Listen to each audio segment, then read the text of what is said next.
So today I wanted to make a video about the Giants quarterback Daniel Jones, and it's going to make me sound like a hater, so I don't want it to come off like that. I'm actually very satisfied with what he did last year, and I'm looking forward to what he can do in year two. So I don't want it to look like that, but there were some splits last year from the 4 games he did really well in as compared to the 8 games he did not do too well in. And there's a lot of correlation there, and I was not really, too happy when I saw this, and I feel like not many people are talking about it, so I just wanted to bring it to your guys' attention.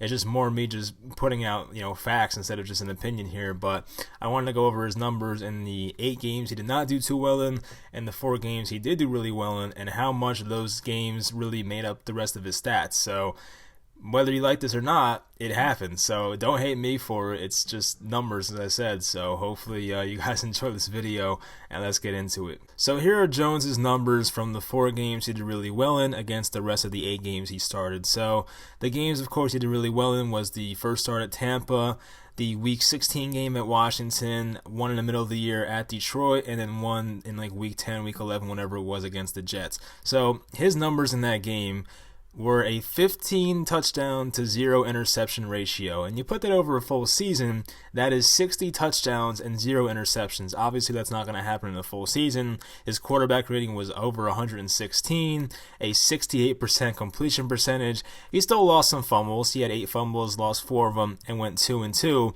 But the defense's league average rank of those teams that he faced was 24.5, which obviously is like bottom third in the NFL. That's not too good. Now we look at the rest of the schedule, and this is one, the home game against the Redskins, against the Vikings, against the Patriots, the Cardinals, the Cowboys, the Bears, the Packers, and Eagles. These are definitely harder defenses, not including like the Cardinals and Redskins, but still I put them in here anyway. So their league average for defense in 2019 was ranked 12.5, obviously much better than 24.5.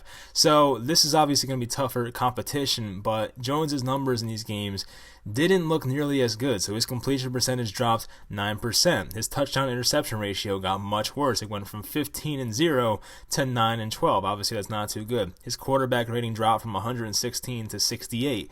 His fumbles were it was better actually. So he had 8 fumbles in those 4 games, the good ones, and then 9 fumbles in the 8 games where he didn't play well. So you know what? Maybe he should have fumbled more. That's a joke. Don't take that seriously. But his record in those games were 1-7, and I know I got an argument about this on Twitter the other day, and people say, wins and losses is not a quarterback stat, but when you look at Football Reference or whatever, how come QB records on there?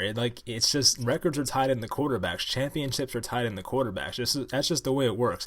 There's only one position on the field that can really impact wins and losses as compared to any other position, and that's quarterback. If you're a quarterback and you throw for 4 touchdowns, have no turnovers, and throw for over 300 yards, you're very efficient. Your chances of winning just jump up exponentially. And then if you're a quarterback that throws for 150 yards, you have no touchdowns, 3 turnovers, your chances of losing just increase drastically. So that's really why that wins and losses is tied into a quarterback. No, it's not 100% on the quarterback, but if you play really, really well as a quarterback, you're going to find a way to get wins. So that's my opinion about that. So his record in these games was 1-7.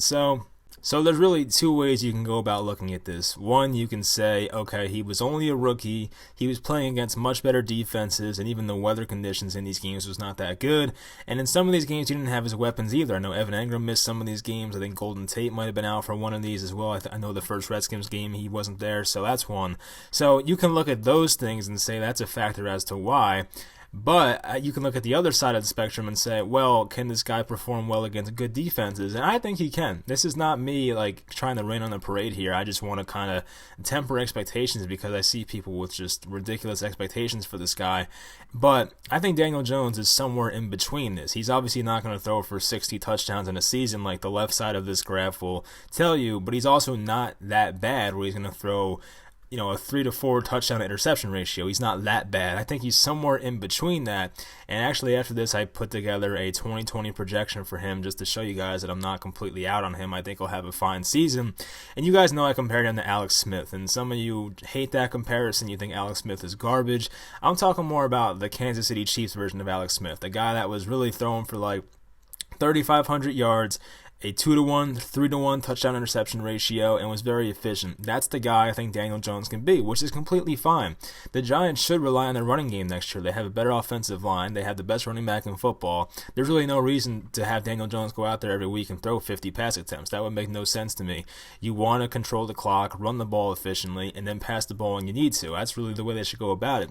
So that might hurt Daniel Jones' stats a bit and not make him look as good, but I think he'll be much more efficient. The same way I think Baker Mayfield will be much more efficient for the Browns this year. If you watch my video on him, you know how I feel about that. Kevin Stefanski ran the ball a lot and made Kirk Cousins a whole lot better and a whole lot more efficient. I think it can happen to Baker Mayfield too. And if the Giants run the ball a lot, it can make Daniel Jones a lot more efficient, which is what we should all want.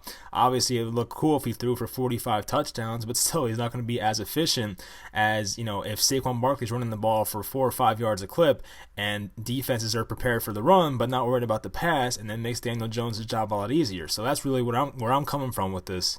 And I know people hate the term game manager, but I think in this case it would be fine. And I think Daniel Jones has a really good skill set where he's probably better than most game managers. But if he's asked to be a game manager, I think it'll make him the best version of himself. If he's asked to just throw the ball for 30, 35 times a game and goes 25 for 30 and throws for 250 yards, 2 or 3 touchdowns, and limits the turnovers, just think of how much better that'll make the Giants. And they'll win the turnover battle a lot more and stuff like that. It'll help them win games. So I hope that's the way the Giants go about it. I don't want them to just go out there and say throw the ball 50, 60 times a game and see what happens.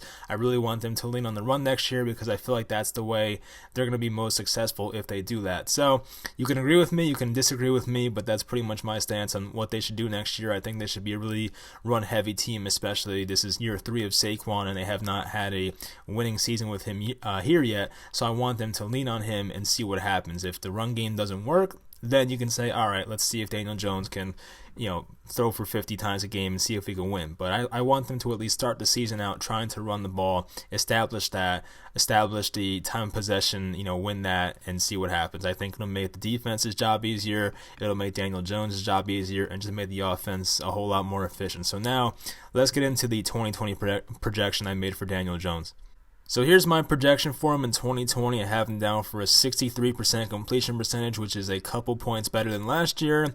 3,600 passing yards, which does beat last year, but that was only in 12 starts. So over a full season, I think he can get somewhere between 3,600, 3,800, somewhere around there. Passing touchdowns, I have him down for 26, so last year he had 24 in 12 starts, but if the Giants lean on the run more, they might not need Daniel Jones to throw for a lot of touchdowns, hopefully. 12 interceptions, which is the same as last year, so the touchdown-interception ratio gets a little better from 2-to-1. It's a little better than that now. His passer rating I have down for 90. Last year it was, I can't find it now, his quarterback rating was 87 last year, so that's a bit of an improvement as well. And then the fumbles, last year he had 18, I believe. I have him down for 13. He lost 11 last year, I believe it was, and now I have him losing 7. So these numbers have him improving. I really hope he does something close to this. I think that'd be a step in the right direction. If your projection for Jones is 4,500 yards and 40 touchdowns and 10 interceptions, I won't agree with you, but that's great. Hopefully that happens, but I'm trying to be realistic here and trying to think from the Giants' mindset of we should run the ball a lot more next year and not lean on this guy. So if they do that and do what I think they're going to do, it's going to limit his pass opportunities and probably take away from some of his numbers. But as I said, it will make the Giants better as a team. So we're not playing for stats here, we're playing for wins, and hopefully they look at it the same way. But hopefully you guys enjoyed this video and maybe took something away from this. I'm not trying to change anyone's opinion, obviously, but the guy had 4 really good games where it put him on pace for 60 touchdowns, and then did not play too well in the 8 other games against better defenses, and hopefully that gets fixed next year and stuff like that. I know Jones has put on a lot more muscle and has been training a lot this offseason, so I think he'll come back better than ever. I expect him to be better than he was last year. Hopefully that's the case, and hopefully he's the better version of Alex Smith, as I said. So you could hate me for this, but we'll see. This is just my honest opinion. So hopefully you guys enjoyed this video, and I'll talk to you next time.